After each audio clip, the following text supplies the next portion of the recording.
convocada por la Escuela Judicial Electoral del Tribunal Electoral del Poder Judicial de la Federación. También, claro, saludo con mucho afecto, con el cariño de siempre, a la maestra Kenia, que nos apoya con toda la logística técnica de esta audiencia. Y pues a ustedes, mis queridos amigos que están escuchando, los saludo con afecto y con admiración. Y se los voy a explicar por qué. Con afecto, porque aunque no tengo el gusto de conocerlos personalmente, pues sé que todos cuantos formamos parte de este país, de este gran país, independientemente de edades, circunstancias, lecturas, profesiones, puntos de vista ideológicos, filosóficos, políticos, religiosos, etcétera, todos, sin embargo, seguramente coincidimos en dos metas importantes que queremos lograr. La primera, fortalecer nuestras instituciones democráticas. Instituciones que han sido muy difíciles de alcanzar, muy difíciles de estructurar. Nos ha costado décadas para tener nuestras instituciones democráticas de las que ahora podemos confiar. Entonces queremos claro su fortaleza y su avance. Yo creo que en eso coincidimos. Y también en el deseo sincero de que toda nuestra población, sin excepción ninguna, disfrute de un estándar de vida digno y adecuado. Creo que en eso también todos estaremos de acuerdo. Entonces, yo veo a ustedes como una gran familia, somos todos miembros de una familia enorme. Y por eso, como cuando vuelves a tu terruño de origen, después de algunos años de ausencia, y te encuentras por ahí al excondiscípulo o al pariente o al vecino con el que corriste muchas anécdotas en tu infancia y en tu juventud, pues los veo con ese afecto, como si los hubieran dejado de haber visto hace 2 días, con esa empatía.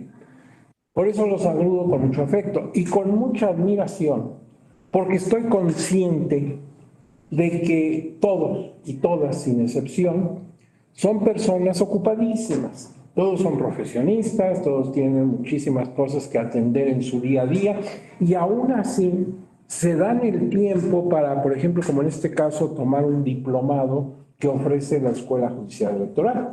Eso habla de disciplina, de autodisciplina, de uso racional del tiempo, en fin, eso es admirable.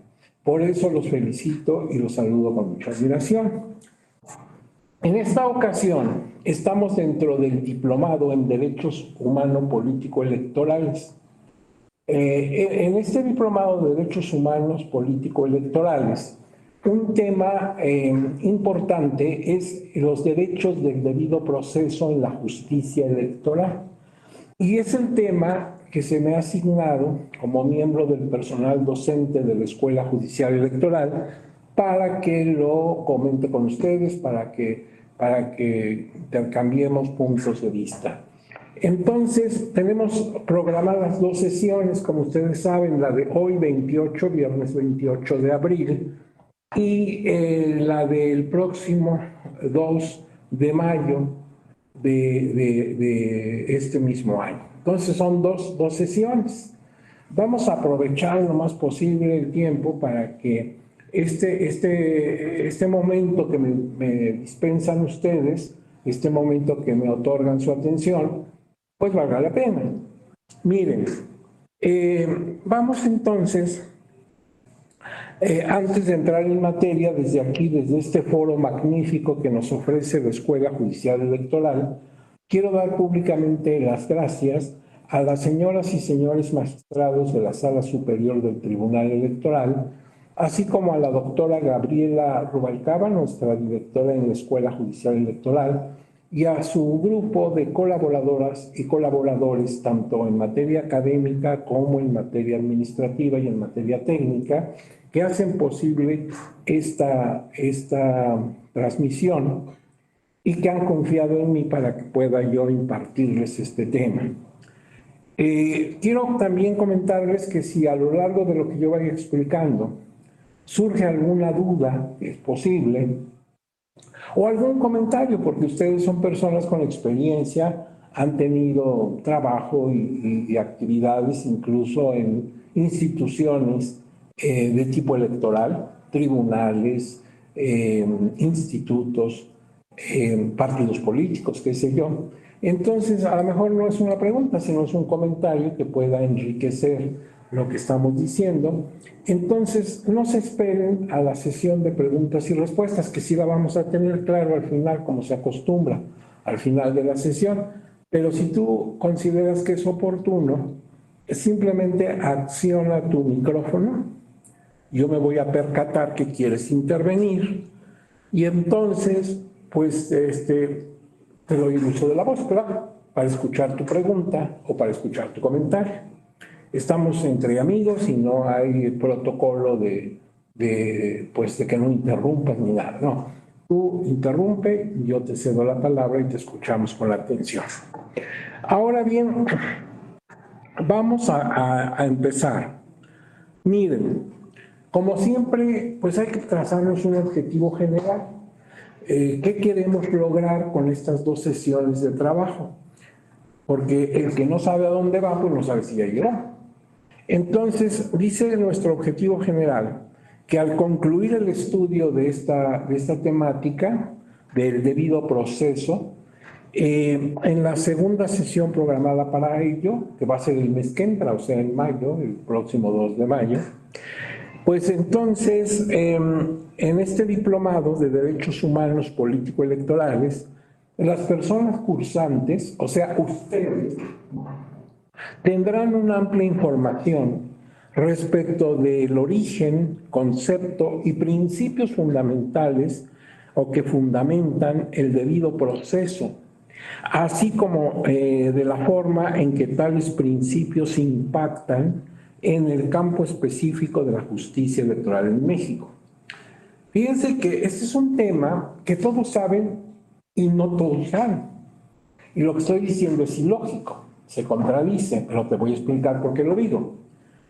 Cualquier persona, ya no diga si tiene la profesión de abogado o alguna profesión humanística, pues sabe o tiene idea de lo que entendemos por un debido proceso. Un debido proceso es aquel en el que se cumplen a cabalidad ciertos requisitos que se constituyen en derechos para los justiciables en cualquier tipo de proceso laboral, en proceso penal y así. Y claro, en proceso jurisdiccional electoral.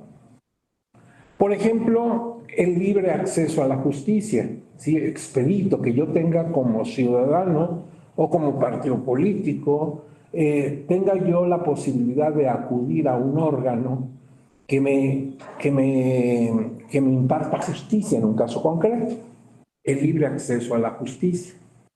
Pero además de eso hay otros muchos derechos que están implicados en un proceso jurisdiccional. Por ejemplo, que se me escuche, por ejemplo, que se me acepten mis pruebas siempre y cuando éstas sean de índole legal e idóneo, o sea, pruebas que sí puedan ser admitidas.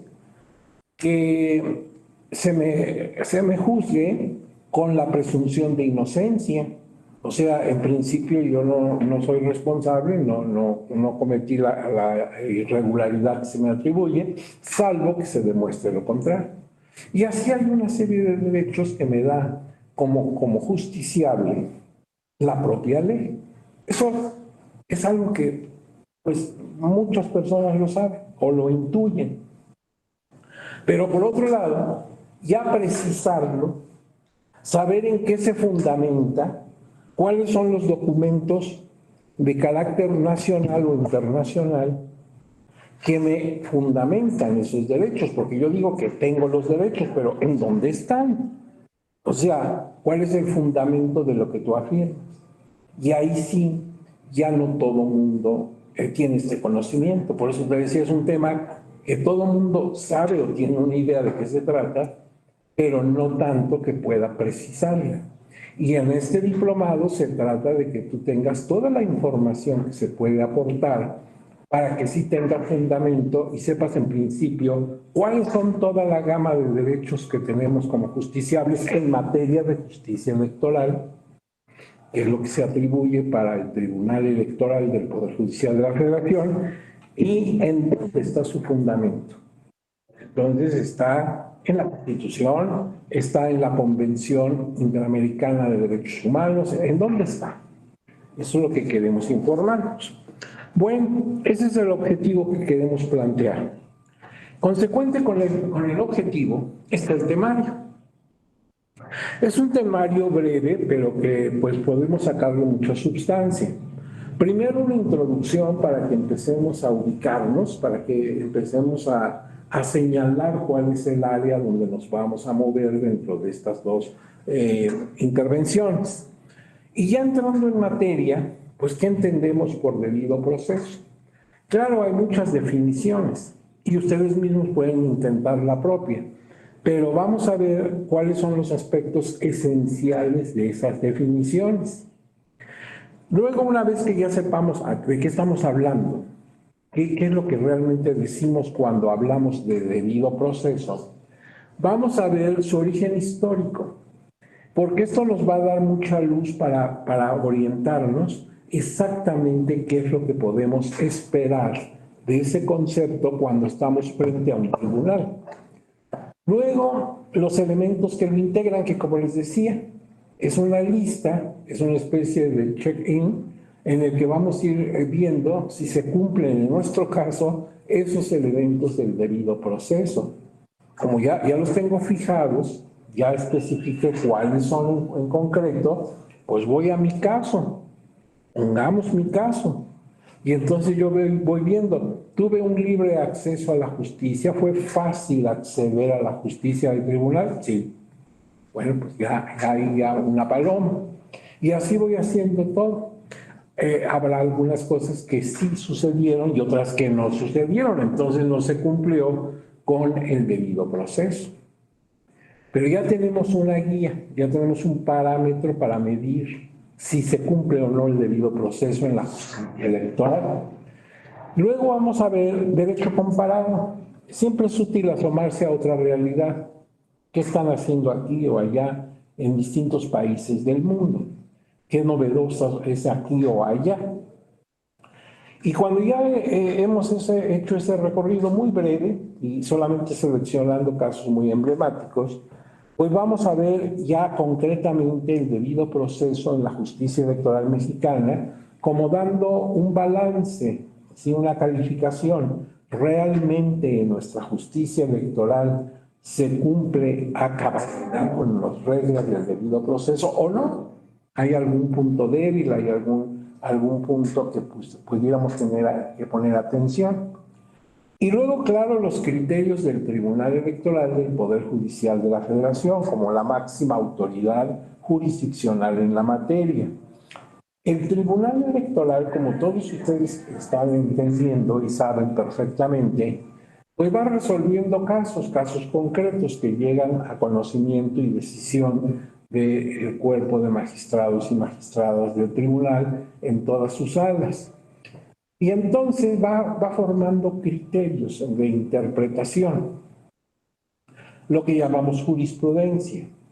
Y esa jurisprudencia es muy rica, muy abundante y muy importante porque es de aplicación obligatoria para otras autoridades de carácter jurisdiccional electoral.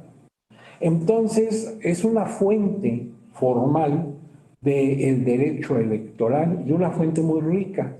Constantemente el tribunal está emitiendo criterios y decisiones jurisprudenciales. Entonces, a ver, en torno a debido proceso, ¿qué aspectos ha tocado el tribunal en su jurisprudencia? ¿Cuáles han sido sus criterios, sus parámetros, orientación? Y esto ya cierra la temática y nos permite llegar a conclusiones que son muy subjetivas, son mis conclusiones, a lo mejor tú coincides con ellas o con parte de ellas, o a lo mejor no, tú tienes otras conclusiones. Y ese es nuestro temario que vamos a desarrollar en estas dos sesiones. Pues entonces hablemos de la introducción.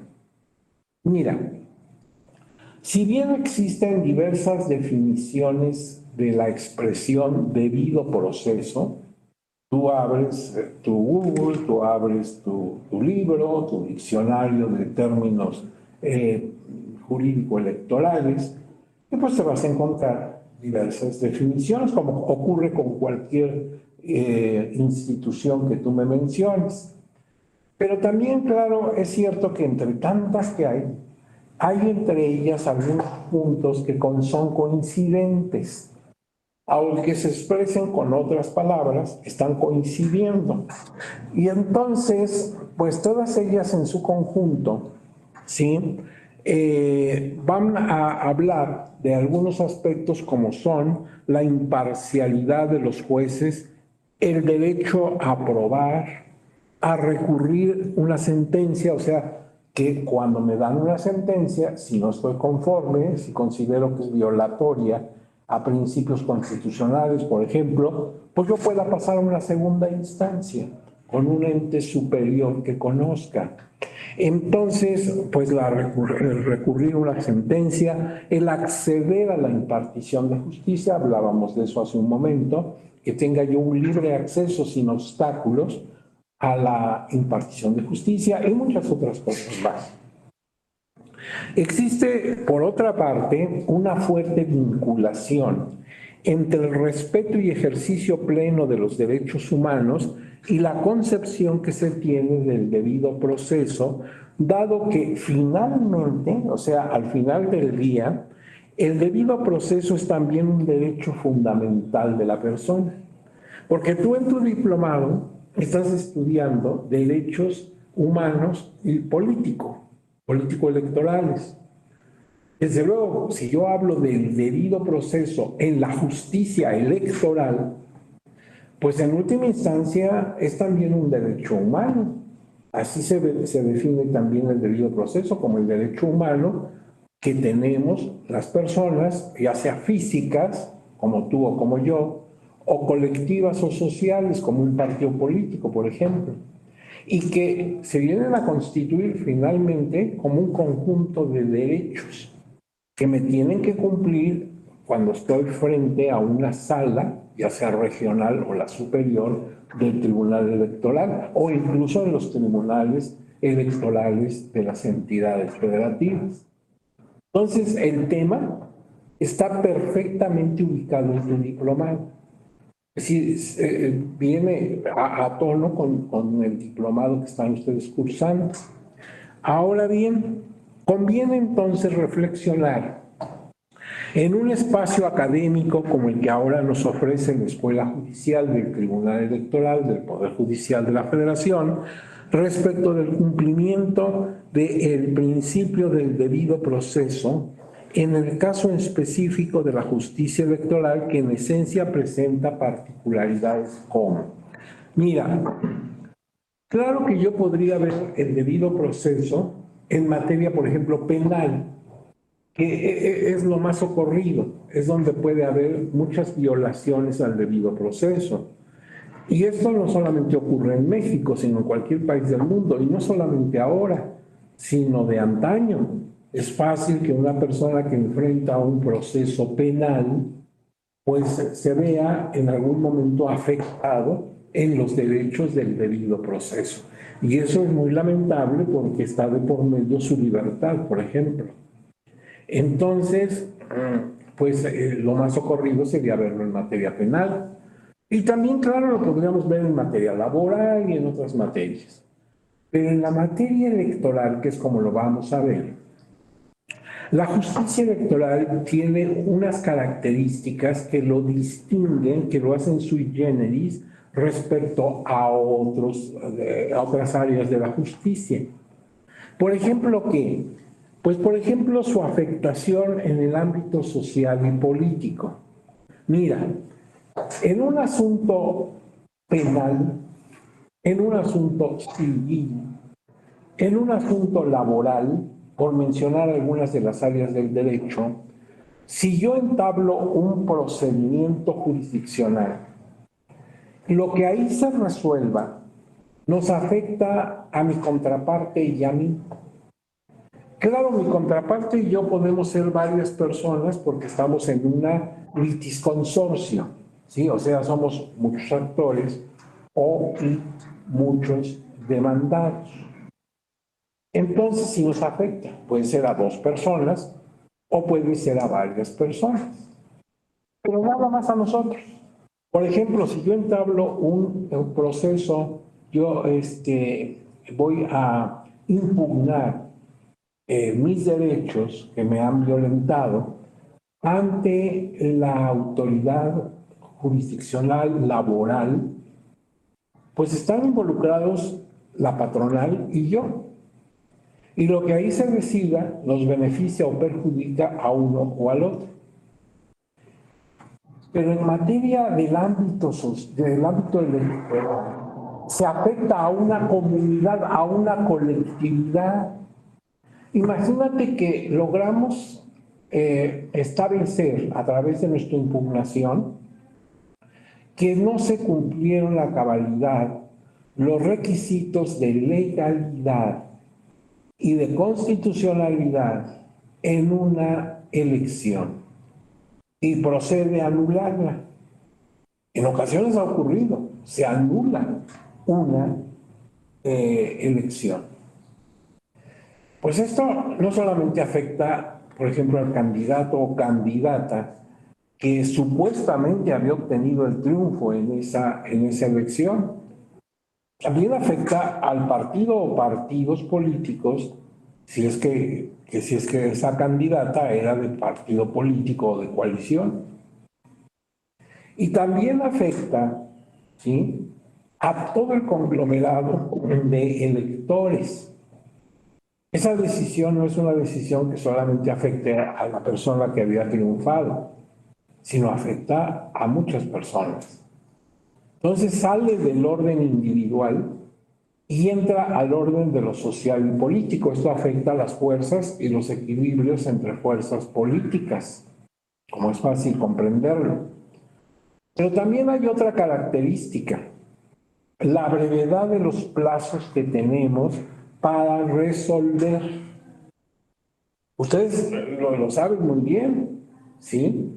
Por ejemplo, en el área de lo contencioso administrativo, en el procedimiento ordinario sancionador o en el procedimiento especial sancionador, incluso los plazos son de horas.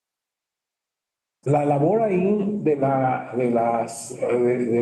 juzgador es muy estresante porque tiene que tomar decisiones prácticamente en plazos de 72 horas, cosas así.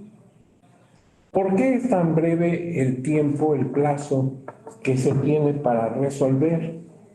Pues porque son situaciones que así lo requieren. Por ejemplo, si se trata de determinar quién fue el triunfador en una elección, pongamos la de gobernador, pues el señor gobernador de tal entidad, por constitución de ese estado, tiene que tomar posesión tal día. Entonces no podemos dejar esto 3 años a ver cuándo se toma una decisión, porque el día va a llegar y una persona tiene que hacerse cargo del nuevo ejecutivo de ese estado. El que estaba en funciones no puede continuar 10 minutos más en el cargo. Entonces, pues por eso los plazos son brevísimos. Esa es una característica que no tenemos en general en otras áreas del derecho.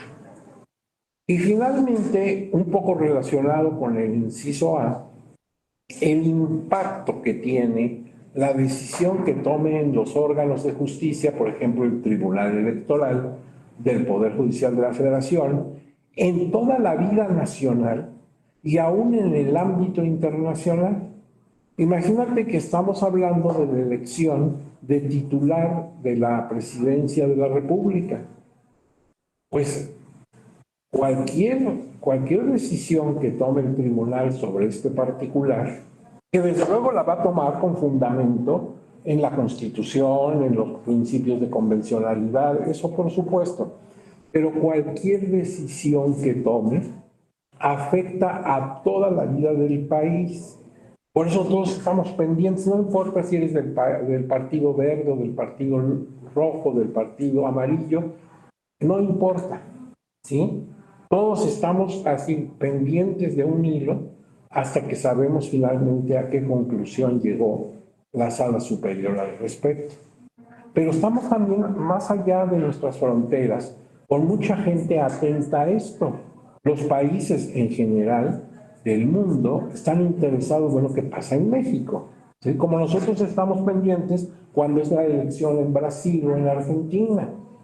Entonces están los corresponsales extranjeros que cubren medios de comunicación, están las embajadas, están los consulados, todo el mundo está enviando notas a sus respectivos países y allá también están pendientes qué pasa con México. Entonces, pues esto no sucede en un asunto laboral o en un asunto familiar. No es que no sean importantes, desde luego que sí lo son, y que tienen también repercusión social. La familia es la base de la sociedad, pero no es el impacto tan directo y tan claro como sucede en materia electoral. O sea, sobre los hombros de los magistrados y magistradas pesa una enorme responsabilidad. Su decisión no es cualquier decisión. Y claro que la van a tomar con todo apego al derecho y claro que lo van a tomar con todo valor, aún sabiendo que quizás no sea lo que la gente va a simpatizar con esa resolución. Pero el juzgador no es un actor político, él no quiere ganarse votos, ¿sí? Él tiene que apegarse al derecho y a veces sus decisiones pues no son precisamente las que más nos gustan. Y lo sabe el juzgador, no lo van a aplaudir, pero no busca aplauso, busca apego a la legalidad. Bueno, entonces esto hace de la materia de justicia electoral algo sui generis, como les decía yo hace un momento. Ahora bien, dejamos la introducción atrás y vamos al concepto del debido proceso. No queremos agobiarles poniendo aquí 20 definiciones. Lo que vamos a ver son algunas. Y desde luego tú en tus fuentes que tengas a la mano, ya sea en fuentes electrónicas o en libros, en diccionarios, en enciclopedias jurídicas, pues puedes encontrar muchas más. Pero queremos nada más tener una idea. Dice, se puede citar varias definiciones de debido proceso. Por ejemplo, esta. El debido proceso es un derecho y a la vez un principio jurídico procesal de amplio alcance conforme al cual toda persona, individual o colectiva, cuenta con la garantía suficiente para asegurar un resultado justo y equitativo dentro de un proceso judicial en el que tenga interés jurídico. Veamos los elementos de esta definición. De acuerdo con el método aristotélico, Aristóteles, como todos sabemos, es un personaje que vivió en el siglo IV antes de Cristo, allá en los años 300 antes de Cristo, y es hoy por hoy uno de los grandes sabios de la humanidad. Él incluso se le conoce como el padre de la lógica, porque fue el creador de estas ideas de los silogismos a través de los cuales se mueve la lógica, que es la parte de la filosofía que estudia las reglas del pensamiento coherente. Y de ahí que se le llame padre de la lógica. Entonces, desde su época tan remota, Aristóteles afirmaba que para definir lo que tú quieras, como nosotros queremos hacerlo esta mañana con el debido proceso, hay que dar dos elementos de la definición. Uno, el género próximo. Y otro elemento, la diferencia específica.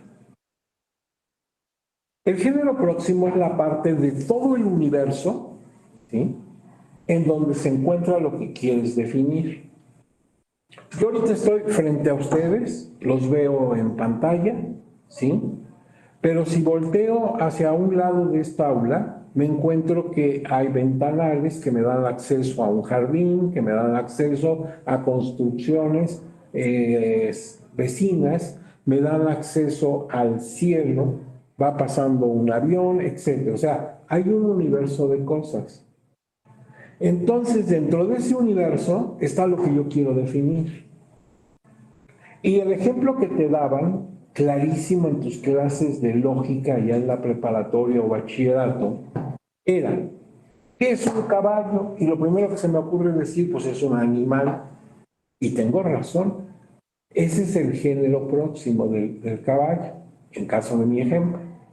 Si yo tuviera aquí un archivero y abriera un cajón donde estuvieran en carpetas alfabetizadas las distintas cosas que forman el universo, astros, países, ideas religiosas, todo lo que quieras, habría una que diría animales. Ahí debe estar el caballo, ahí debe estar su expediente. Entonces ya vi el género próximo. El caballo es un animal. ¿Y cuál es la diferencia específica que quiere también Aristóteles, el segundo elemento? El conjunto de calidades, cualidades o características que distinguen a lo que tú quieres definir dentro de su género próximo.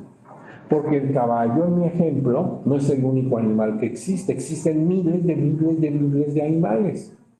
Entonces yo tengo que empezar a dar características que distinguen a este de otros animales. Por ejemplo, digo, es vivíparo, nace vivo, no hay que empollarlo en un huevo, entonces ya quito a los ovíparos. Es cuadrúpedo, entonces ya quito a otros especies que no son cuadrúpedas. Es mamífero, es vertebrado, es. Y después de varios llega el momento que con todas esas características ya solamente puede ser el caballo. Entonces ya lo encontré. Bueno, esto te lo decían en la preparatoria, en tu clase de lógica. Veamos en la definición si tiene género próximo y diferencia específica. Sí tiene género próximo, porque dice, es un derecho. Entonces no se trata de una idea religiosa, no se trata de un planeta, no se trata de un animal, no, el debido proceso es un derecho. Pero luego dice, y a la vez, o sea, paralelamente, es un principio jurídico. Entonces tiene las dos naturalezas. Es un derecho que yo puedo reclamar como tú también. ¿Por qué? Porque tú y yo somos seres humanos y tenemos como derecho humano el debido proceso. Entonces, si yo estoy sujeto a un proceso de cualquier índole, incluyendo electoral, yo puedo reclamar mi derecho. No se me están dando las reglas del debido proceso. Entonces me quejo a quien me pueda quejar. Pero también es un principio jurídico, es decir, un parámetro que rige a todo el sistema jurídico. Entonces hace la doble función según esta definición. Es un derecho y es un principio jurídico procesal. Lo debo encontrar en el área del derecho procesal. ¿Procesal qué? Lo que quieras, procesal penal, procesal civil, procesal mercantil, procesal electoral. Entonces, hasta ahí, hasta donde dice procesal, es el género próximo. Hasta ahí diría Aristóteles, hasta aquí llega género próximo. Y todo lo demás ya es la diferencia específica. Lo que le da el caso exactamente de lo que yo quiero. Porque dice, conforme el cual toda persona, individual o colectiva, ya habíamos hablado de esto. Individual, yo como candidato, tú como tercero interesado. Bueno, persona individual o colectiva, un partido político, por ejemplo, una agrupación, una coalición. Bueno, entonces cuentan con la garantía suficiente, o sea, nos están garantizando que vamos a tener un resultado justo, apegado a justicia, equitativo, ¿sí? Dentro de un proceso judicial, en nuestro caso lo electoral, en el que tenga interés jurídico. Acuérdense que el interés jurídico debemos tenerlo, y esto venía desde el derecho romano, cuando lo que va a decidirse en un proceso nos afecta a nuestra esfera jurídica. Ahí es donde yo tengo un interés jurídico. Y si carezco de ese interés jurídico, entonces no tengo nada que hacer en ese proceso. ¿Sí? Si yo, por ejemplo, voy a demandar en un juicio familiar a una persona para divorcio, ¿sí? Voy a pedir el divorcio, me dicen, bueno, ¿usted qué es? ¿Usted es el cónyuge? No. Bueno, supongo que tampoco la cónyuge. No, claro. ¿Entonces qué? No es que son mis vecinos, mis amigos, no, no, no. Esto es un asunto de ellos dos y cualquiera de los dos puede pedirlo, pero ¿usted qué? Usted no tiene interés jurídico. El que se divorcie no le afecta en nada su esfera jurídica. Entonces, si no tienes interés jurídico fuera, ni siquiera puedes consultar el expediente, no tienes por qué. Tengo yo que demostrar que lo que vaya a decidirse ahí me afecta a mi esfera de derecho. Por eso la definición. Entonces, con estas consideraciones, esta definición, pues sí tiene sentido. Pasamos a otra. Miren, en esta otra, que es la que puedes encontrar en la página del Gobierno Federal de la Secretaría de Gobernación y que está enfocada al área penal. Aquí se la ha corregido un poquito para que quede en forma general. Es una garantía procesal que debe estar presente en toda clase de procesos, claro, incluyendo lo electoral. Es un conjunto de formalidades esenciales que deben observarse en cualquier procedimiento legal para asegurar o defender los derechos y libertades de toda persona que se involucre en un proceso. Bueno, es otra definición. Aquí tienen abajo otra.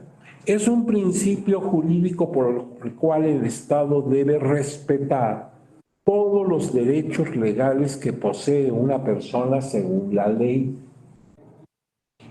Por eso decía que era como un check, ¿verdad? Yo voy viendo, esto sí se cumple, esto no. Entonces yo puedo reclamar que se me cumpla esa parte del debido proceso. Otra definición es un principio jurídico que obliga al Estado a respetar y hacer eficiente el conjunto de derechos que la normatividad vigente reconoce a los justiciables, a fin de que puedan obtener una sentencia acorde con el interés legítimo de sus pretensiones en un proceso jurisdiccional determinado. Tú ves que todas las definiciones tienen distinta redacción, pero coinciden. Es un conjunto de derechos que tienen las personas que están sujetas a un proceso de cualquier naturaleza que éste sea. Claro, estoy hablando de un proceso jurisdiccional. Incluso aquí abajo ya no es una definición, sino es una nota que nos dice que la expresión de debido proceso es una expresión castellanizada, o sea, poniéndola ya en nuestro idioma, pero proviene del inglés, o sea, su origen fue del derecho anglosajón. Ahí, due process of law, ¿sí? Que lo podemos traducir como debido proceso legal. Entonces, lo que los anglosajones, por ejemplo, nuestros amigos del norte, los norteamericanos, hablan de debido proceso legal. Nosotros en nuestro ámbito ya castellanizado le decimos debido proceso.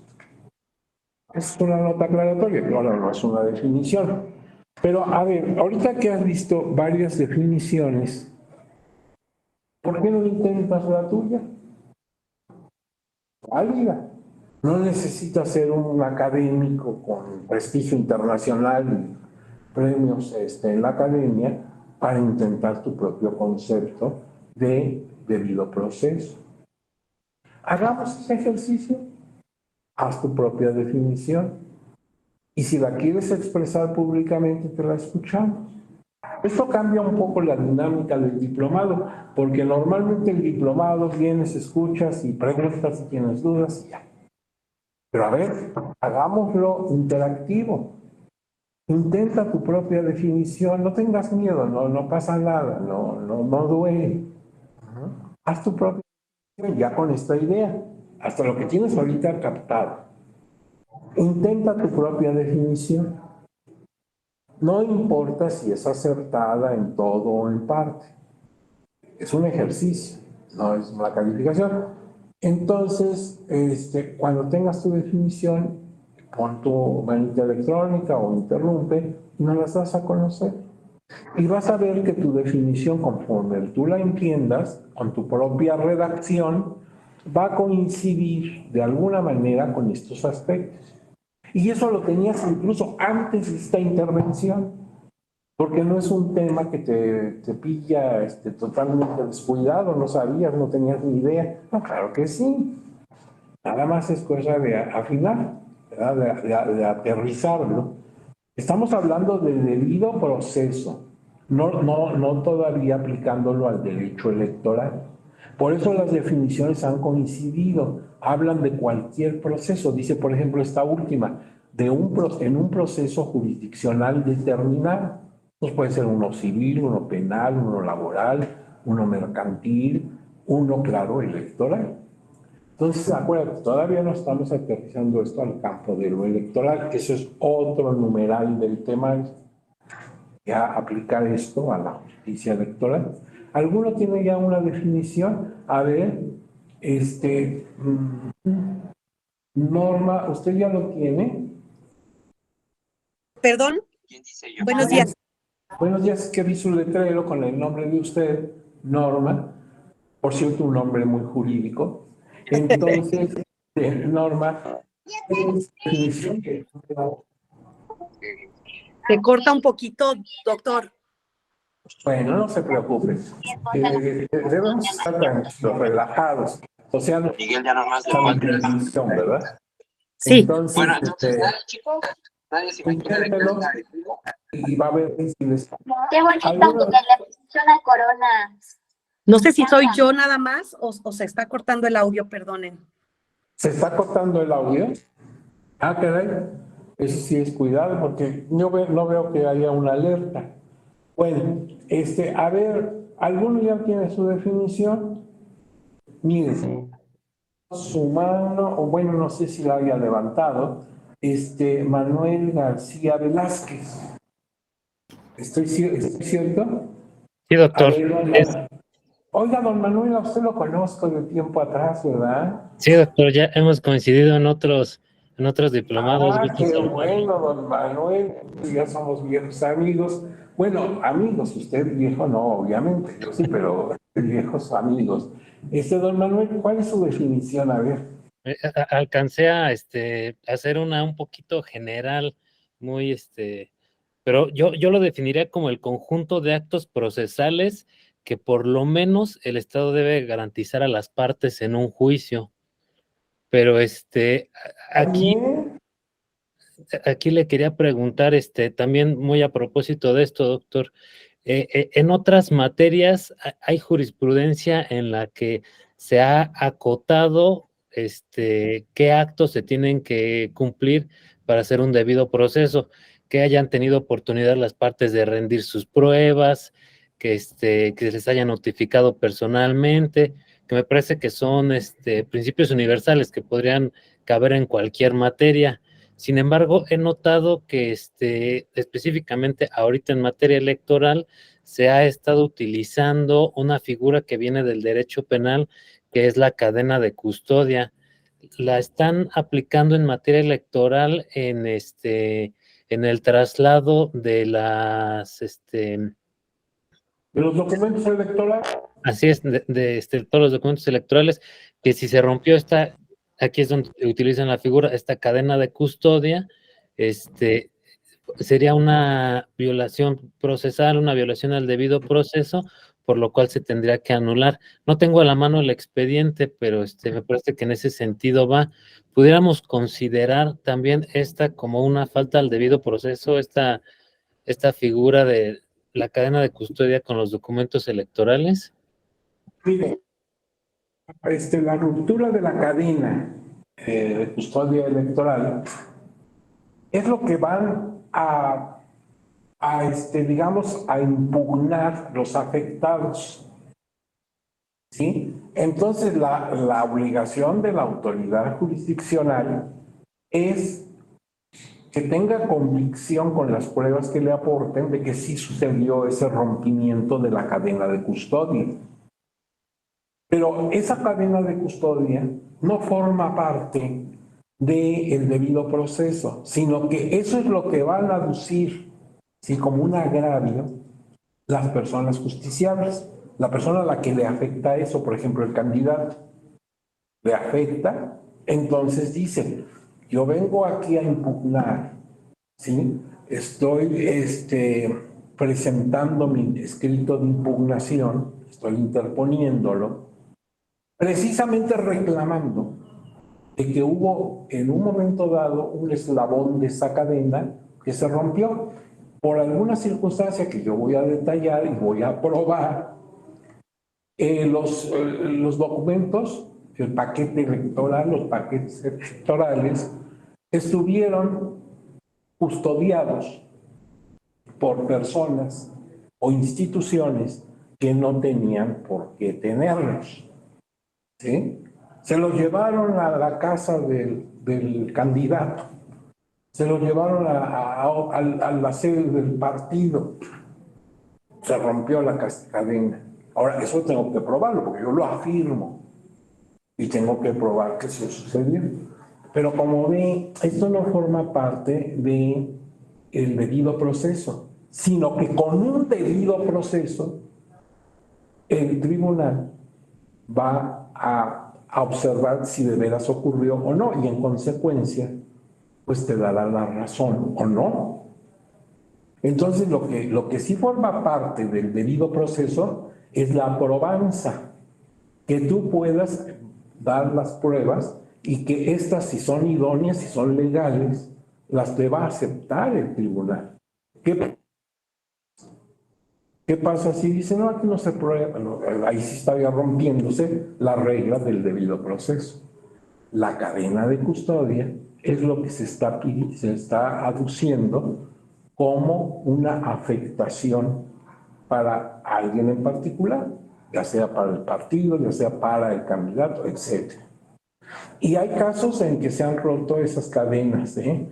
Por ejemplo, recuerdo un caso en el Estado de México, otro en el Estado de Colima. Sí, hay ocasiones en que ocurre eso, ¿no? Y es lo que fundamenta el escrito de demanda del impugnante. ¿Bueno? Pero la definición que usted nos dio me parece muy buena, sobre todo porque es muy corta, muy concreta. Es fácil de poner. Si hubiera un examen, esa la pone usted, se va a acordar mucho. En cambio, las que hemos dado está muy larga, por ahí le podría fallar algo, ¿verdad? Una definición tiene que tener esa característica, ser concreta, concisa. Porque si ya se pone usted a explicar todo, bueno, ya no es definición, ya está dando la explicación. También creo que por ahí hay levantado otra mano. No sé si es Nancy Guadalupe. A ver. Hola maestro, buen día. Sí, gracias, buen día a todos.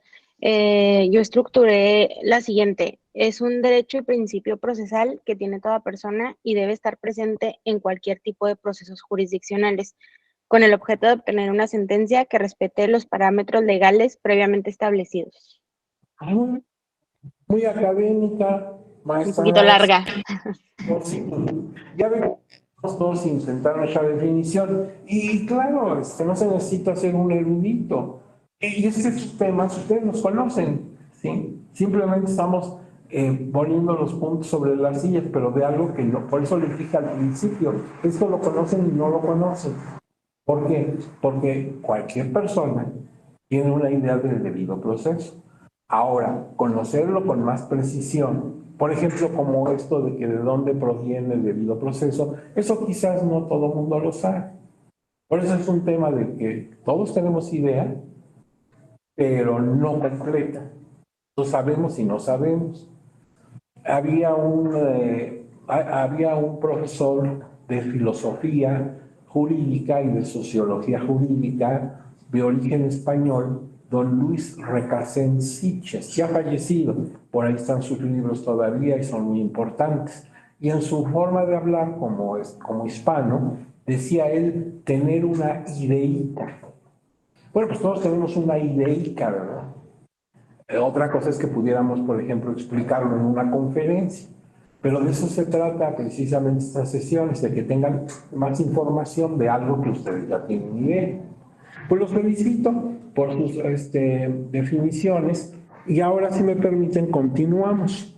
Miren, en materia del debido proceso, dicen los expertos, dicen los especialistas, que se conjugan dos actividades de poder, dos funciones gubernamentales, se conjugan y se armonizan, eso es lo ideal. Se armonizan las funciones de los legisladores, poder legislativo, aprobando leyes procesales fundamentales en principios constitucionales. Entonces, ahí hay una responsabilidad de los legisladores. Aprobar leyes, claro, de carácter procesal, en las cuales se apeguen las normas a los principios fundamentales que marca la Constitución y hoy por hoy también los principios convencionales. Entonces, en otras palabras, es responsabilidad del legislador hacer buenas leyes, en donde quede clarísimo, sin duda alguna, cuáles son los derechos que tenemos las personas cuando vamos a un proceso. La ley debe ser clara, directa, con lenguaje ciudadano, que lo entienda cualquier persona con mediana cultura. Esa es la función del legislador.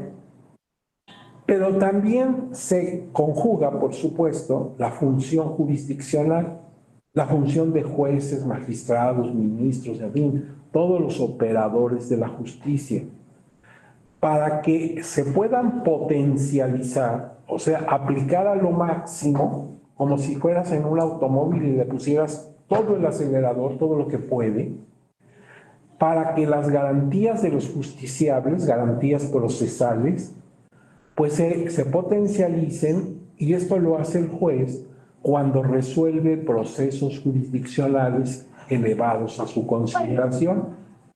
Entonces, el magistrado o magistrada que lleve en su ponencia la responsabilidad de conocer, sustanciar y, en su caso, elaborar el proyecto de resolución para ponerlo a consideración de sus pares, los otros magistrados y magistradas del Pleno, pues ahí la responsabilidad de esa persona, de ese servidor público, para que su resolución se apegue al estricto derecho y a la estricta función de cumplir con cada uno de los parámetros que forman el debido proceso. Entonces dicen, mira, el debido proceso engrapa, conjuga, armoniza la labor del legislador con la labor del juez. Y si alguno de ellos falla, la situación se vuelve tensa. Si la ley no es clara y se presta a que cada quien entienda por donde pueda, pues al juzgador le va a costar mucho trabajo. Y si la ley es perfecta, está muy bien hecha, muy bien redactada, no se presta a confusión, pero tenemos un juez irresponsable que, pues, una de dos, o no está capacitado, no tiene criterio jurídico, o bien en su caso, por alguna razón, está prevaricando, está dando una sentencia para su conveniencia, tiene interés en el tema, lo cual pues es una irregularidad gravísima. Entonces, aquí tenemos que poner a los dos, legislador y juez, en armonía y con la firme decisión y convicción de actuar en función de sus facultades, con todo esmero y apegados así de la mano con la ley, para que la ley sea buena y la labor del juzgador sea impecable. Necesitamos de los dos. Bueno, pasamos a otra cosa. Ahora vamos al origen histórico. Miren, nosotros cuando estudiamos nuestra historia universal, allá en los años de secundaria, de preparatoria, incluso desde primaria, Pues nos enfrentamos al estudio de las grandes culturas del mundo antiguo, Mesopotamia, Egipto, etc. Y nos encontramos que en esas viejas culturas ya había desde luego tribunales, había jueces, y vamos viendo que ya tenían una idea de poner protección a las personas que llegaban a un proceso. Eso es una preocupación humana. Cualquiera diría, no, pues mire, eso de los derechos humanos, pues es nuevo. Sí, claro, hoy es un tema de nuestro tiempo. Se habla de los derechos humanos todos los días en todos los foros, desde la mesa familiar, desde el grupo de amigos que están departiendo en una comida, hasta grandes conferencias a nivel internacional. Y hay libros, y hay videos, y hay muchas cosas. Pero ese tema no es novedoso. Ya aquellos pueblos tan remotos tenían la preocupación de que los juicios fueran imparciales y que realmente garantizaran una buena sentencia. Cuando esto no ocurre, ha sido tal el escándalo que ha llegado hasta nuestros días. Por ejemplo, en la vieja Grecia, ¿se acuerdan ustedes el juicio de Sócrates? En donde este filósofo fue acusado de 2 delitos que no todos eran muy graves. Uno, la corrupción de la juventud. Y 2, la impiedad con los dioses. Esto hoy, en pleno siglo XXI, no me dice mucho. Cuando yo veo corrupción, ¿sí?, a la juventud, digo, pero qué monstruosidad habrá hecho Sócrates. Yo tan buena opinión que tenía de él, era uno de mis favoritos, y mira, corrompiendo a la juventud, pues ¿qué hizo este hombre? No, lo que pasa es que él les enseñaba a pensar, ¿te acuerdas su método de mayéutica, verdad? De que te cuestionaba y te cuestionaba y te cuestionaba, te hacía pensar, te forzaba a pensar. Tú afirmabas algo y te lo contradecía, encontraba el punto débil. Y esto te obligaba a dar marcha atrás y volver a intentarlo. Bueno, entonces, pues, ¿qué hacía con los jóvenes al darles ese instrumento que hoy le llamaríamos pensamiento crítico? Y hoy es lo que se pide en pedagogía, que enseñemos a nuestros alumnos con pensamiento crítico, que no nada más aprendan así como si fueran grabadores. Entonces, lo que ahora se pide, pues era lo que hace Sócrates en su tiempo. Y sin embargo, lo acusaron de pervertir a la juventud. Porque, claro, un joven que aprende a pensar, a razonar y a cuestionar, como se lo enseñó su propio maestro Sócrates, se vuelve una pesadilla. ¿Sí? Se vuelve una pesadilla. Imagínate, los mayores tienen ya sus dogmas. Y cuando el joven lo cuestiona, y además cuestiona bien, pone en duda a los propios adultos, pues eso a nadie le gusta. ¿Sí? Es lo que pasa en tu casa cuando empezaste a ir a la universidad y empezaste a cuestionar lo que hacían o pensaban los adultos. ¿Cuál era la frase típica? ¿Qué les enseñan en la universidad a los muchachos que están muy rebeldes? Pues les enseñan a leer, a razonar, a pensar. ¿Sí? Y por eso el joven cuestiona lo que los adultos tienen ya como dogma. Bueno, pues entonces, por eso hablaban de perversión de la juventud. No es que él les enseñara malas prácticas, ¿verdad? Él era un hombre honorable. Lo que pasa es que los enseñaba a pensar y los hacía rebeldes. Y en cuanto a la impiedad con los dioses, porque él cuestionaba algunas deidades y algunas ideas religiosas. Entonces, no, en la religión se acepta como dogma. Lo que se dice y no lo puedes cuestionar. Entonces Sócrates era peligrosísimo para la política de su época. Entonces, con falsos testigos, lo acusaron de una serie de tonterías y terminaron condenándolo, ¿te acuerdas?, a beber la cicuta. Y así lo hizo. Tuvo que beber la cicuta, que era un veneno, y así murió Sócrates.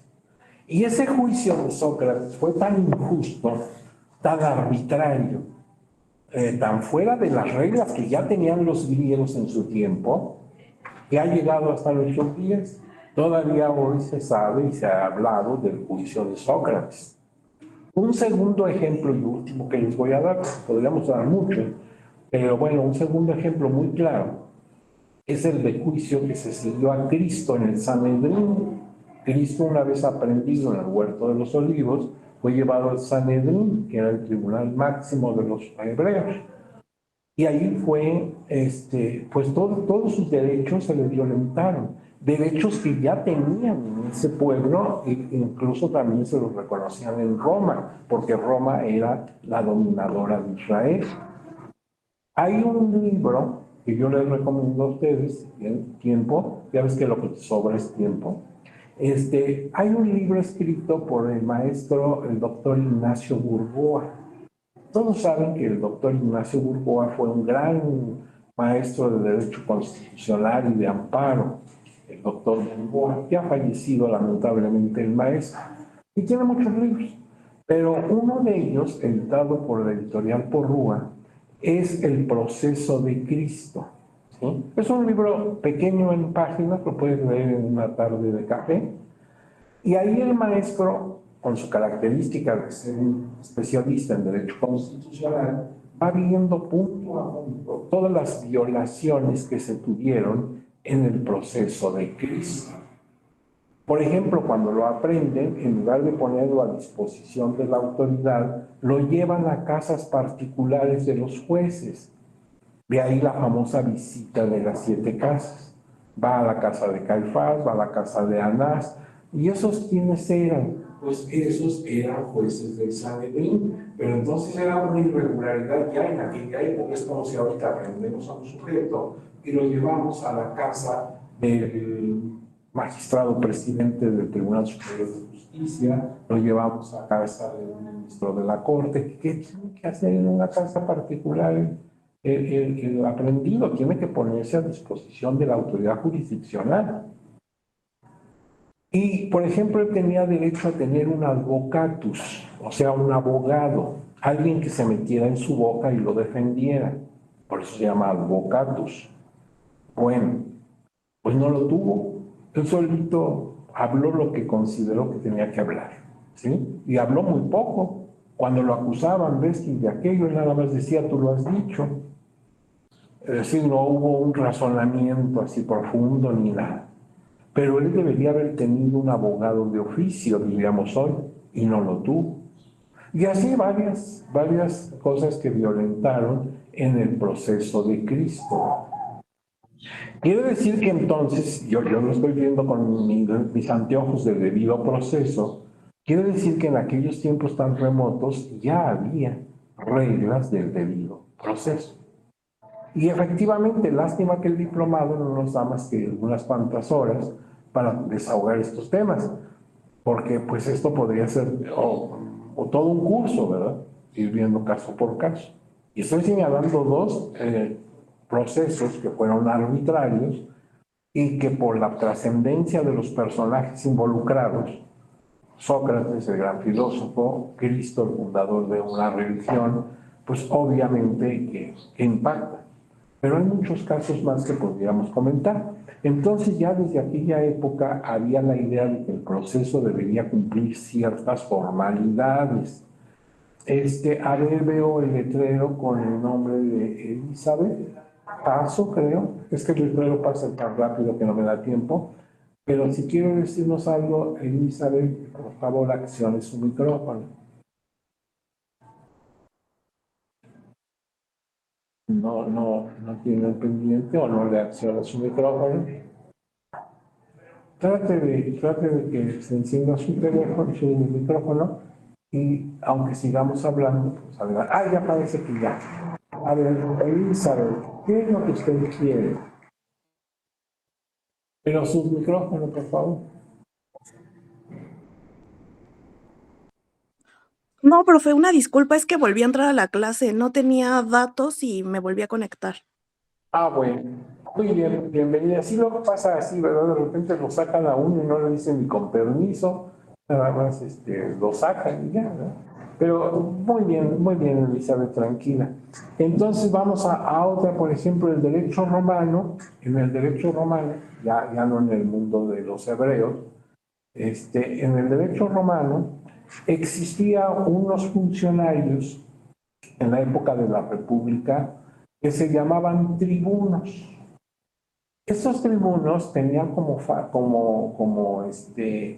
facultad el defender a un grupo político, a un grupo social específico.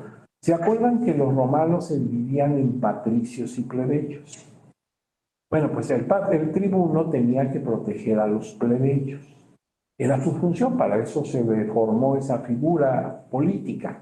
No era un tribuno, eran varios tribunos, un cuerpo de tribunos. Y entonces ellos eran tribunos de la plebe, o sea, de los plebeyos. Entonces, para poder proteger a los plebeyos, contaban entre sus facultades con la de asilo y con la posibilidad de ejercer el habeas corpus y el habeas data. Estas figuras del habeas corpus y el habeas data es el antecedente más remoto de lo que hoy es nuestro juicio de amparo mexicano. Pero vamos por partes. A ver, ¿cómo está esa facultad de asilo? Fíjate, si un plebeyo, porque ellos nada más estaban para proteger a los plebeyos, si un plebeyo era perseguido por la justicia por la posible comisión de algún delito, pues aquellos soldados que tú ves en las películas de Romano, con su casco de penacho rojo y su capita, en fin, corrían atrás de él. Y si este hombre lograba encontrar un tribuno por ahí a la mano y asirse de él, o sea, jalarlo del manto de la ropa, entonces quedaba bajo su protección. Ya no le podían hacer nada a esa persona. Los soldados se quedaban con la lanza al aire. ¿Sí? Ya no lo podían detener. Esto no quería decir que ese sujeto, si era culpable, quedara impune. Por supuesto que no. Lo que quedaba era en asilo, en protección del tribuno que lo amparó, que lo protegió. Y era obligación de este tribuno, como servidor público, diríamos hoy, llevarlo ante la autoridad competente para que se le estableciera, hoy diríamos, un debido proceso, y en esas condiciones se le garantizaran sus derechos. El tribuno iba a estar al pendiente de que se le garantizaran todos sus derechos. Entonces, lo amparo, lo protejo, ahorita no lo puedes hacer más, pero ahora me lo llevo yo así, de la mano, del brazo, me lo llevo ante la autoridad y lo presento. Y lo que voy a cuidar es que sí lo juzguen, pero respetando todos sus derechos. Bueno, esto era importante. Ahora bien, es posible que ya lo hubieran detenido, que no alcanzó a asilarse, a protegerse, y te avisan que está detenido. Estamos en la Roma de aquellos tiempos. La cárcel se llamaba cárcel mamertina. Entonces ahí vas tú como tribuno y dices, vengo en busca de Aurelio. Aurelio es un plebeyo y quiero intervenir en su proceso que le están ahorita incoando. Entonces quiero verlo físicamente, ¿sí? Por eso se llama habeas corpus. Que me lo enseñen, me enseñen su cuerpo, pues, que yo lo vea. Entonces, pues, puedo pasar a la celda y verlo. ¿Y para qué lo quiero ver? Pues lo quiero ver para primero constatar que está bien, que está vivo, ¿sí? Y que tal vez esté golpeado, lo que sea, pero no está en una situación de gravedad. Veo también la posibilidad ahí de hablar con él, de que a solas, sin que estén todos los demás ahí observando, me cuente qué pasó y si realmente es culpable o si hay una equivocación o qué pruebas tiene a su favor. Esto para que lo pueda defender. Entonces, por eso, habeas corpus, enséñame el cuerpo. Y también quiero el habeas data. Enséñame los datos, o sea, hoy diríamos el expediente, ¿sí?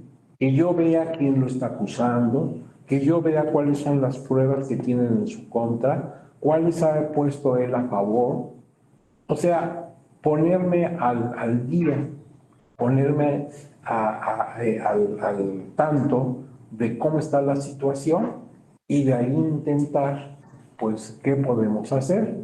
Lo que hace un abogado, sí, el expediente, todo lo que se ha actuado. Y de ahí yo hablo con el detenido, él me cuenta su verdad, ¿sí? Y entonces ya voy planeando cómo lo voy a defender. Porque si ni siquiera he hablado con él, ni tengo acceso al expediente, pues ¿qué puedo defender? No tengo ni idea de lo que está pasando. Entonces por eso decían ellos, dame los datos, dame toda la información en torno al caso y quiero verlo personalmente y hablar con él a solas para que él me cuente su verdad y yo de ahí pueda, pues, intentar defenderlo. Veo que don Jorge Omar ha levantado su mano. Vamos a escuchar.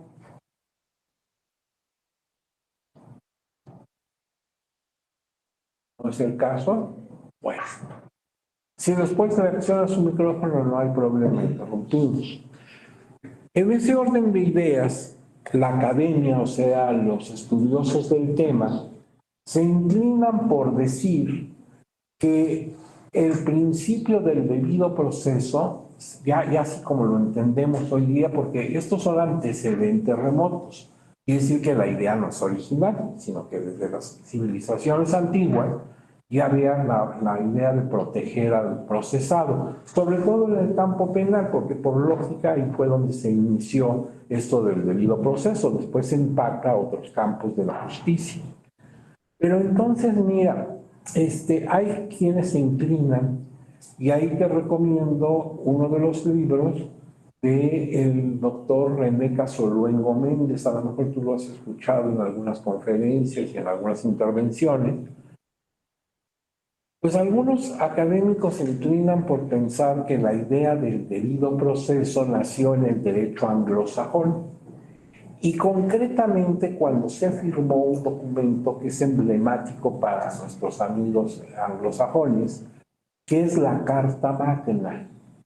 Ustedes se acuerdan que en plena Edad Media, estamos en el año de 1215, se firmó la Carta Magna. Esa Carta Magna es un documento fundamental que obligaron a firmar al rey que estaba en calidad de interino, el rey de Inglaterra de la época, que le llamaban Juan Sin Tierra. Este Juan Sin Tierra era hermano del verdadero rey, de don Ricardo Corazón de León. En aquella época pues había sobrenombres, ¿sí? Se utilizaba el sobrenombre. Si eso fuera hoy, tú serías Roberto el Galán, Yolanda la Estudiosa. Bueno, entonces, pues ellos eran Juan Sin Tierra, porque cuando los heredaron sus papás, a él no le heredaron tierra y por eso le llamaban Juan Sin Tierra. Y don Ricardo, como era muy valiente, le llamaban Corazón de León. Bueno, si me hubieran apodado a mí, me hubieran dicho Corazón de Pollo, ¿verdad? Pero don Ricardo era muy valiente y le pusieron Corazón de León. Él era el verdadero rey, pero se fue a la cruzada. ¿Se acuerdan aquellas guerras que tenían con los musulmanes en Tierra Santa? Entonces don Ricardo se fue a la cruzada. Y consecuentemente se quedó allá mucho tiempo, incluso lo hicieron prisionero y después pidieron rescate por él, entonces su ausencia se prolongó. Y entonces, en calidad de interino, gobernando en nombre de su hermano, quedó Juan Sin Tierra.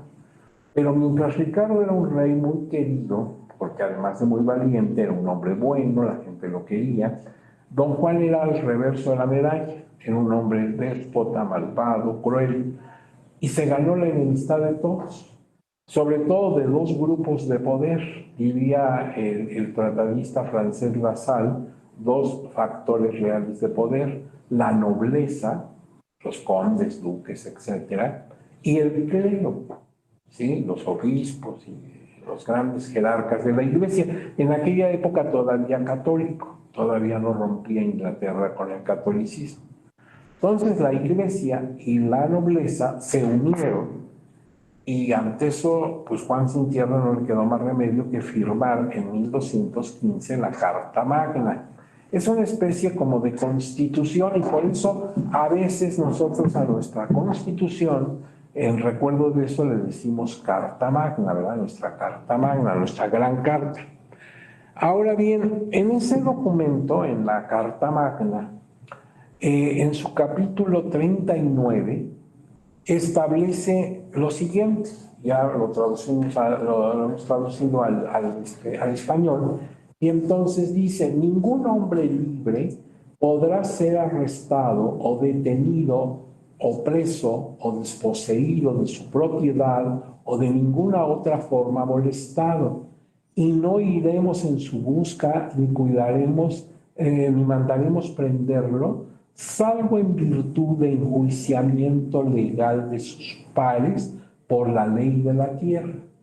La redacción es un poco rara, pues es en la Edad Media, el lenguaje de la época. Pero lo que nos está diciendo es que para quitarle de su propiedad, de su libertad, de sus cosas, necesitamos que sea juzgado, fíjense bien, dice, por sus pares. Un par es un igual, como cuando dices un par de guantes, pues son el guante derecho y el guante izquierdo. Los dos forman el conjunto, ¿verdad? Su par es el igual. Bueno, esto es importante porque se marca el principio de que yo debo ser juzgado por mis iguales.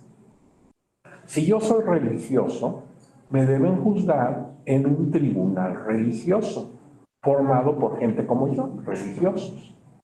Si yo soy militar, pues debo ser juzgado por mis compañeros militares. Si yo soy noble, me deben juzgar los nobles. Y fíjate que ese principio todavía prevalece.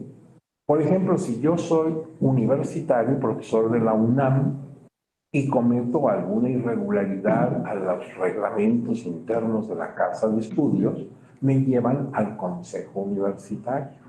¿Y ahí quién me va a juzgar? Pues maestros académicos como yo, o sea, mis pares, y son los que tendrán que ver cometido no la irregularidad. ¿Te das cuenta? Entonces, me deben juzgar mis pares, mis iguales. Entonces, mira, la orientación de la Carta Magna que estamos hablando de 1215 es en el sentido de que la persona fuera juzgada por los pares, es decir, por sus iguales. Y esto tuvo trascendencia porque originó el jurado integrado por nobles, militares o clérigos, según fuera el justiciable, y la actividad del procesado. Y nos va a llevar en nuestro tiempo a lo que se llama jurado popular. Ustedes ven, por ejemplo, en el caso del derecho penal, procesal penal, ustedes han visto cómo el juez que lleva la audiencia, pues nada más la va conduciendo, va poniendo orden, por eso tiene su martillito, ¿verdad? Para poner orden cuando se empieza ahí a hacer un caos. Pero quienes están conociendo el caso son los miembros del jurado. Y los tales miembros del jurado, si yo observo, son ciudadanos comunes y corrientes como lo es el procesado. ¿Sí? Si yo les pregunto su origen, pues por ejemplo, esta señora es una doctora en medicina, la otra señora es una ama de casa, este señor es un maestro de escuela, en fin, tienen distintas actividades y han sido nombrados jurados, pero todos ellos son ciudadanos igual que yo, y ante ellos, ante los señores del jurado, se dirigen el fiscal y el defensor. No se dirigen al juez, sino se dirigen a los miembros del jurado. Y finalmente, cuando ya termina de desahogarse la audiencia, pues los miembros del jurado se retiran a deliberar y nada más van a decidir si es inocente o culpable. Y conforme dan su veredicto, el juez ya entra en funciones. Si lo declaran inocente, bueno, pues entonces el juez ordena que se den todos los pasos administrativos para ponerlo de inmediato en libertad. Si es culpable, entonces ya el juez, con su autoridad como órgano de justicia, pues establece, bueno, pues le toca tantos años de prisión. Pero quien decidió la suerte de ese individuo fueron sus iguales. Como dice la Carta Magna, ¿sí? Que me juzguen mis iguales. Debe aclararse una cosa para que no nos vayamos luego con ideas raras. Este documento, la Carta Magna, era un documento que elaboraron los clérigos y los nobles. Y claro, beneficiaba a esos dos estamentos, a esos dos grupos de poder, el clero y la nobleza, ¿sí? No las bases populares. O sea, no nos hagamos la ilusión, era para el pueblo, ¿no? Nadie pensó en el pueblo, ¿sí? Esto fue un asunto de sacerdotes, de gente de la iglesia, altas jerarquías eclesiales y en los nobles. Claro, finalmente se benefició a todos, pero no estaba hecha la Constitución, la Carta Magna, para beneficio de los pueblos, ¿sí? Esa idea de que la soberanía radica en el pueblo es una idea que surge en la Ilustración francesa varios siglos después, no en la Edad Media. Te digo porque luego nos faltan algunos que acomodan las cosas muy raras y dicen, la Carta Magna ya daba derechos al pueblo. No, el pueblo ni siquiera pasaba por la mente de las personas que tenían el poder. Eso de la soberanía popular es muy posterior. Desde luego, como era general, posible beneficio también al pueblo, pero no era pensado en ellos. Muy bien. Ahora bien, de ahí, de esa Carta Magna, damos un brinco muy grande y llegamos al momento en que las colonias inglesas radicadas en América, las famosas 13 colonias sobre la costa del Atlántico, se van a independizar. Y entonces me encuentro que van a formar un país de federación. Cada una de las antiguas colonias se convierte en estado libre y soberano, como si fuera un pequeño país, y se va a unir en una federación. Es el sistema de República Federal. Y entonces me voy a encontrar que en algunas constituciones locales, de lo que fueron colonias y ahora van a ser estados, como Maryland, Pensilvania, Massachusetts, van a tener en sus constituciones normas que ordenan que ninguna persona puede ser privada de su vida, su libertad o su propiedad sin un debido proceso legal. Ya encontré mi tema. Pero cualquiera me diría, oiga, pero qué extraño, porque se dio usted un brinco desde la Edad Media, 1215, la Carta Magna en Inglaterra, y ahora se va usted hasta el momento que nace esta gran nación, los Estados Unidos de América. ¿Es que en el Inter no hubo algo? Sí, es que, mira, Inglaterra es uno de los poquísimos países que no tiene constitución, así que sea un libro que yo diga que está en la Constitución de Inglaterra, sino que tiene varios documentos de carácter histórico que en su conjunto formarían lo que yo llamo Constitución. Se arranca con la Carta Magna y luego siguen varios otros documentos. Pero ya la orientación de un debido proceso lo encuentro, por ejemplo, en esas constituciones de esas tres regiones, de Maryland, Pensilvania y Massachusetts. Pero además hay una constitución federal, una constitución para todos los Estados Unidos de América. Esa constitución se hizo en 1787, ¿sí? Y en esa constitución vamos a encontrar algunos elementos que concuerdan con esto del debido proceso, pero no en el texto original de la Constitución. La Constitución de Norteamérica es una constitución muy especial. Es la única que ha tenido el pueblo de Norteamérica a lo largo de sus más de 200 años de existencia.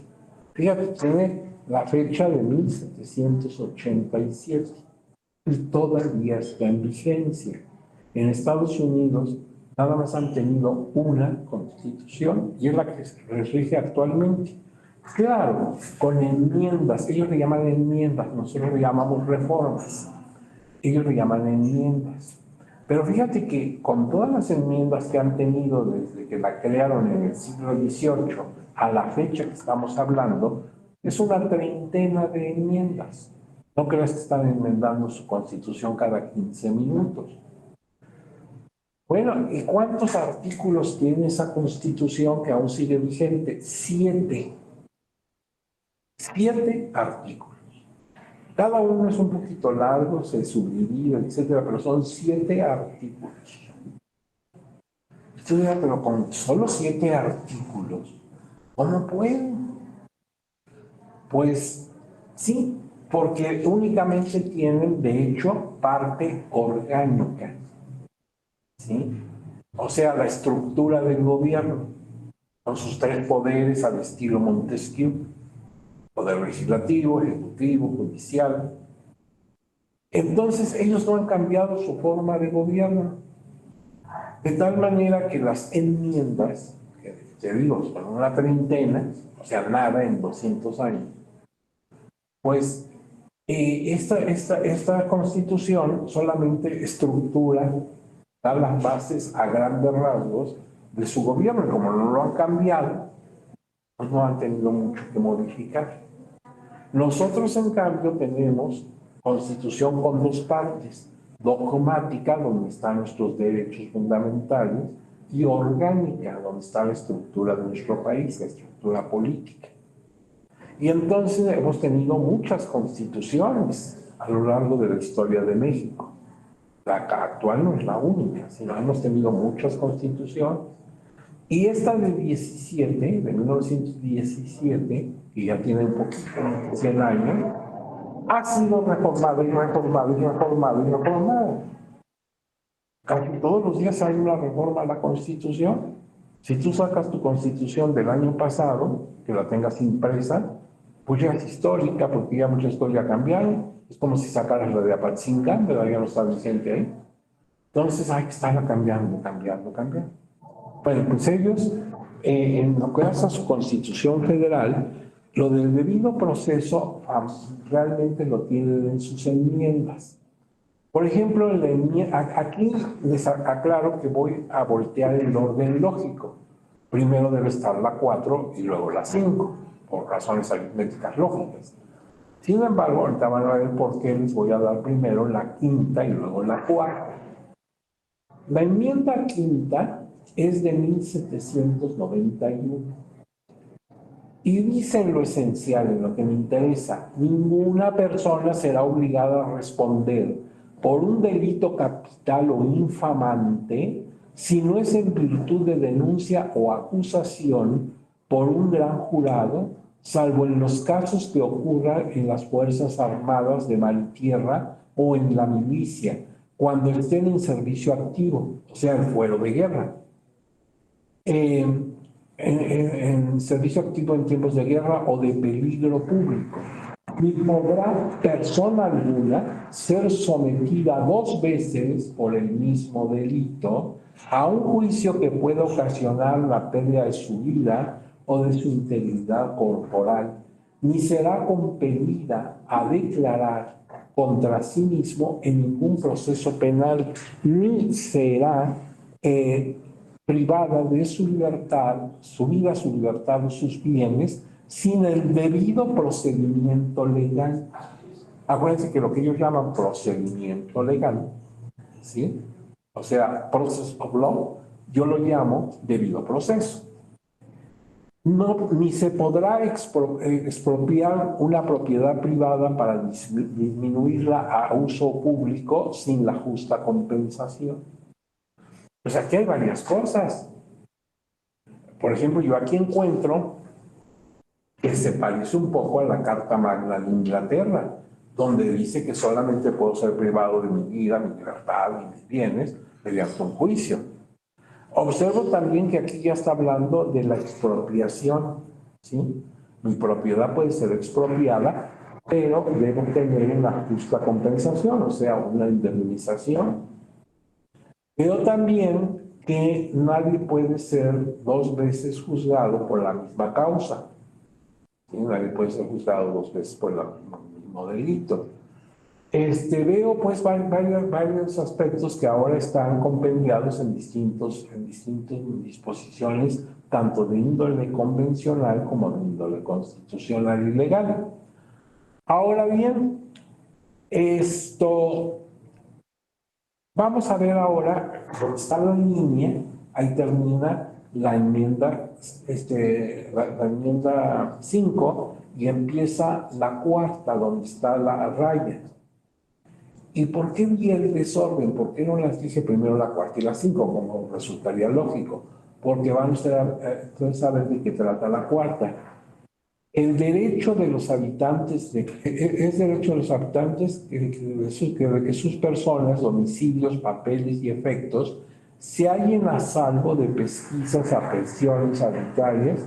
Ese derecho será inviolable y no se expedirá el efecto mandamiento que no se apoye en un motivo verosímil, o sea, creíble, estén corroborados mediante juramento o protesta y describan con particularidad el lugar que debe ser registrado y las personas o cosas que han de ser retenidas o embargadas. Si yo me fijo, esto habla de la aprehensión, no tanto del procedimiento. Y en sentido estricto, primero es que te apresen y luego fue que te proceden. ¿Sí? Entonces, lo que sucede es que la enmienda, pues la pusieron así. Entonces, no te enojes conmigo, enójate con los señores constituyentes de la época, ¿verdad? En 191. Ellos son los que primero nos ponen los derechos del procesado y luego los derechos de la persona que va a ser aprendida.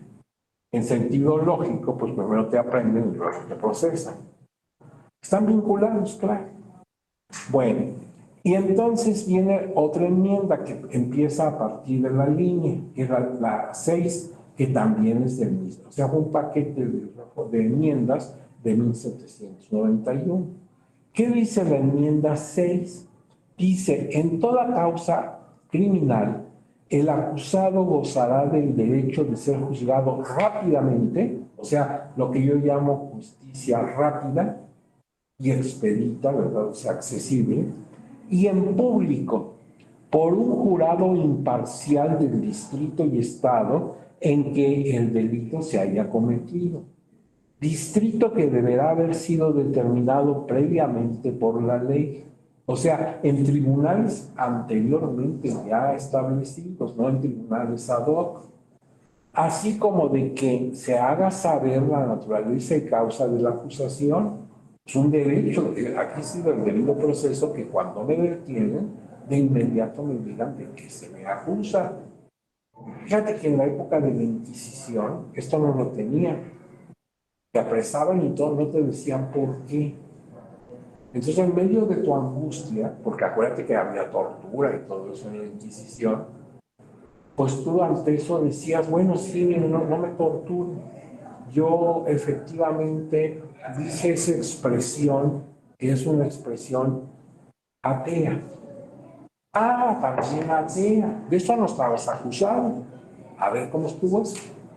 Pues sí, imagínate, no me dices de que estoy acusado. Yo digo, bueno, pues sí, yo cometí esa falsificación de documentos. Ah, también falsificación. Porque aquí estás acusado de otra cosa. A ver cómo estuvo la falsificación. Pues por eso te tienen que decir de qué estás acusado para que tú endereces tu defensa sobre ese asunto y no sobre otro. Entonces, se le debe decir la naturaleza y causa de la acusación, también de que se le caree con los testigos, o sea, quienes se afirman esto. Y por otro lado, que depongan en su contra, claro, de que se obligue a comparecer a los testigos que le favorezcan, de contar con la ayuda de un abogado, lo que ya decían desde los tiempos de Cristo, ¿sí? Que lo defienda. Cristo no lo tuvo. ¿Cómo puede observarse? Aquí, bueno, aquí termina la enmienda, claro. Como puede observarse, hay que relacionar las enmiendas constitucionales transcritas para contener los principios jurídicos que fundamentan el debido proceso en los Estados Unidos de América.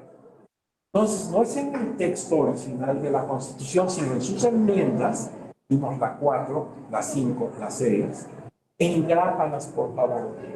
Y ahí ya tienes las bases de un debido proceso, incluso la expresiva que ahora hemos introducido al debido proceso.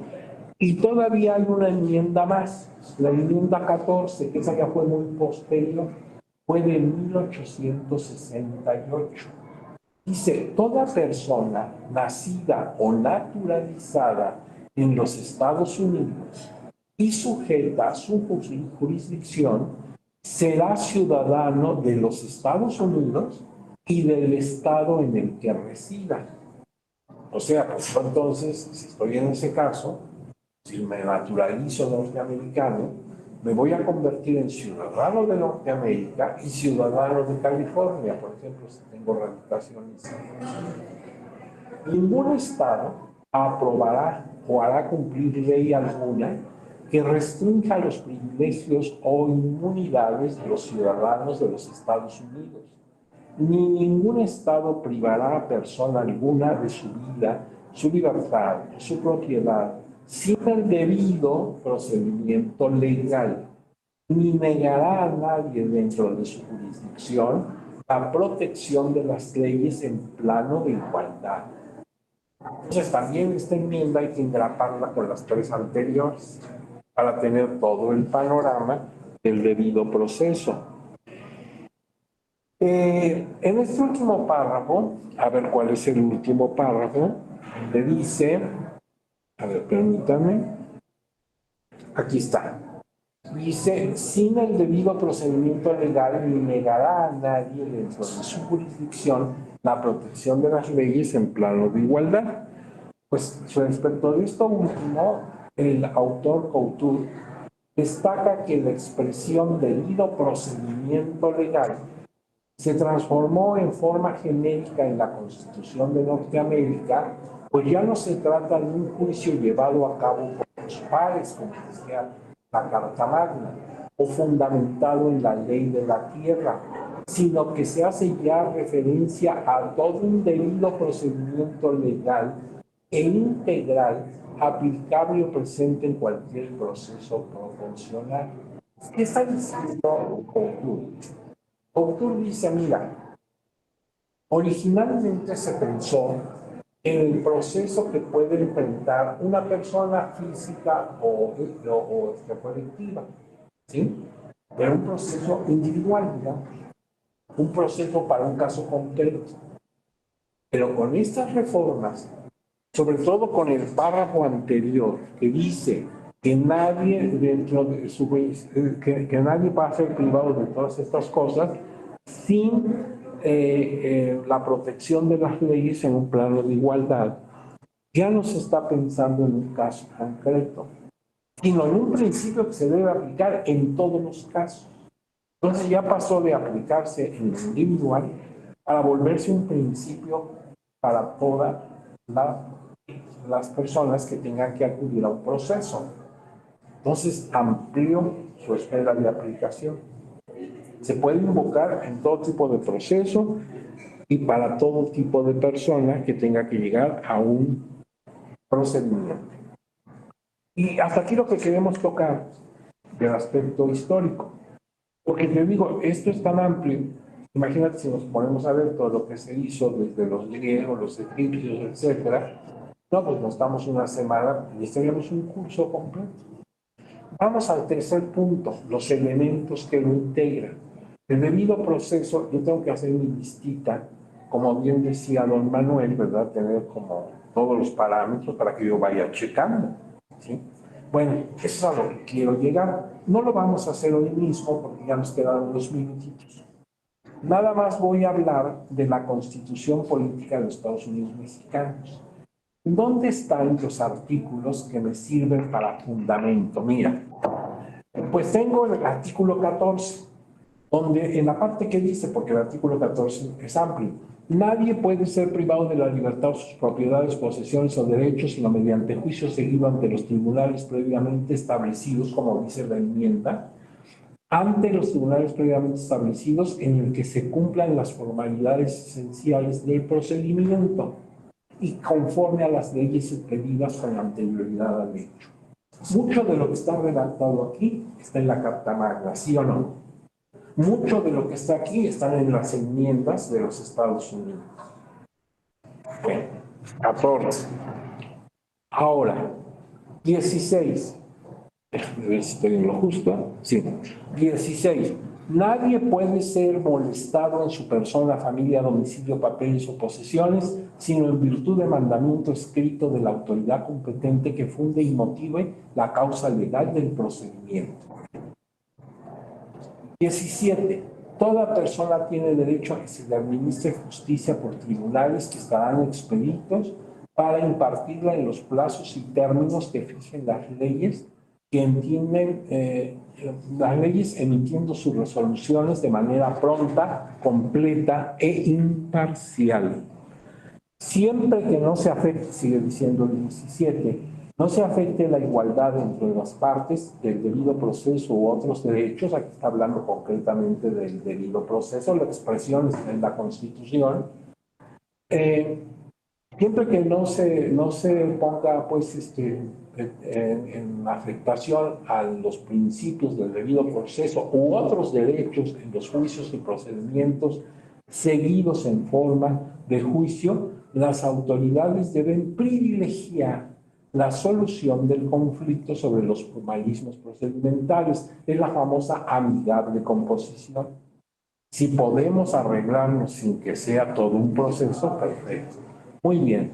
Para garantizar los principios... este es el artículo 41.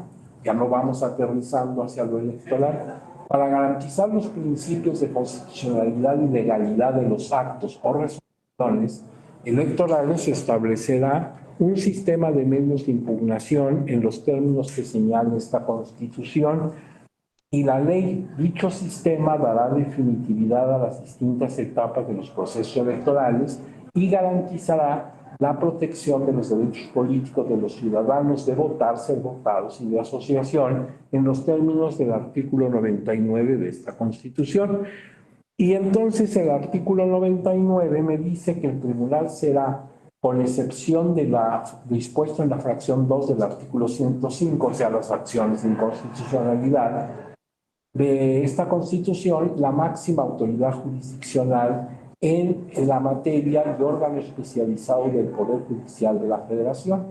Y dice el 99 más adelante, sin perjuicio de lo dispuesto por el artículo 105 de esta Constitución, o sea, lo que se refiere a la acción de inconstitucionalidad, que son de exclusiva jurisdicción de la Suprema Corte, las salas del tribunal podrán resolver la no aplicación de las leyes sobre la materia electoral contrarias a la presente Constitución. Las resoluciones que se dicten en el ejercicio de esta facultad se limitarán al caso concreto sobre el que versa el juicio. En tales casos, la Sala Superior informará a la Suprema Corte de Justicia de la Nación.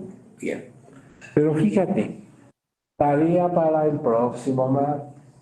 Entonces, oigan, los diplomados nunca nos han dejado tarea. Bueno, pues alguna vez tenía que ser la primera, ¿verdad? Mira, aquí lo he leído rápido porque tú conoces la Constitución de memoria. Aquí en México los niños aprenden a leer leyendo la Constitución y la gente no sale a comprar el pan si no lleva su Constitución de bolsillo, ya sea en su celular o en su libro.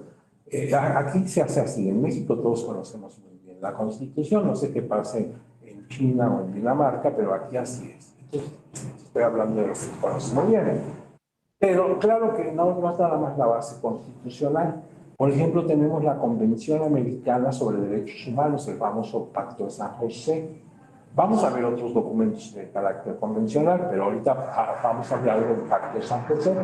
Entonces, está ahí, busca en tu internet, en tu dispositivo, los artículos 7, 8, 9 y 10 del Pacto de San José. El 7 habla de los derechos de la libertad personal. El 8 habla de las garantías judiciales. El 9, los principios de legalidad y retroactividad. Y el 10, el derecho de indemnización, cuando una sentencia se dictó mal y que afectó. O sea, se hizo indebidamente, ya sea arbitrariamente o bien sin técnica judicial. O sea, nos hizo bien la sentencia y que afectó. Bueno, esto está consagrado en la Convención Interamericana de Derechos Humanos. Pero yo lo que quiero es que lo leas. Y es muy, muy fácil, aunque estés, porque ahorita viene un fin de semana largo, ¿verdad? Entonces a lo mejor te vas a ir a Los Cabos o te vas a domingo, no sé qué necesitas, pero esto no es hacer, nada más es leer, nada más leer. Y esto para que cuando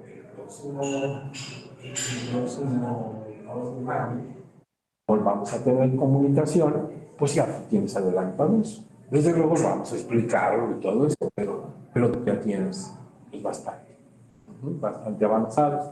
Veo que Norma, y creo que antes Nancy, o me equivoco, no sé, porque los letreros pasan muy rápido y se van, ¿sí? Pues han levantado su mano. Vamos a escucharles, ¿sí? Y con esto vamos hoy por terminada la audiencia, si ustedes no tienen inconveniente. Pero vamos a escuchar, a ver. Profesor, doctor, muy buenos días nuevamente, Norma Flores. Tengo nada más una duda que me surge a partir de lo escuchado. Es decir, que en materia electoral, y ofrezco una disculpa de antemano, quizás mi pregunta es muy obvia, no soy abogada, estoy en proceso soy doctora en ciencias de la educación, pero estoy metida en este rollo electoral, estudiando el 7º semestre de la carrera en Derecho. Y me surgió una duda escuchándole, es decir, que en materia electoral no existe lo que conocemos en materia penal como la aplicación de la ley de amparo, y en estricto sentido, mi pregunta va hacia la suspensión del acto reclamado, doctor. Fíjese usted que la ley establece que los medios de impugnación no suspenden el acto reclamado. Y eso tiene una explicación, porque acuérdense que esos tiempos para resolver son muy breves. Entonces no podemos paralizar el proceso electoral.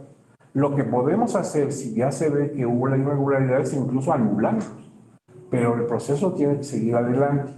Entonces, esto por eso va a diferir, es otra causa, es otra situación por la cual la justicia electoral no se parece a la penal, a la civil, a la mercantil, etcétera. Porque el amparo, efectivamente, uno de sus efectos, pues el más deseado, es que se suspenda el acto que reclamamos.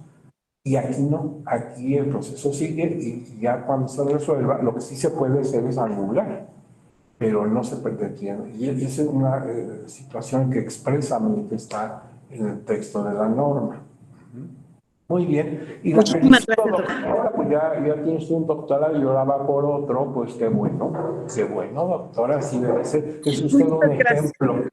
Gracias, doctor. Estoy regresándome al pupitre desde la licenciatura con chicas y chicos de 18 a 20, entonces me encanta. Pero la va a pasar muy bien, porque uno se rodea de los jóvenes, se hace joven.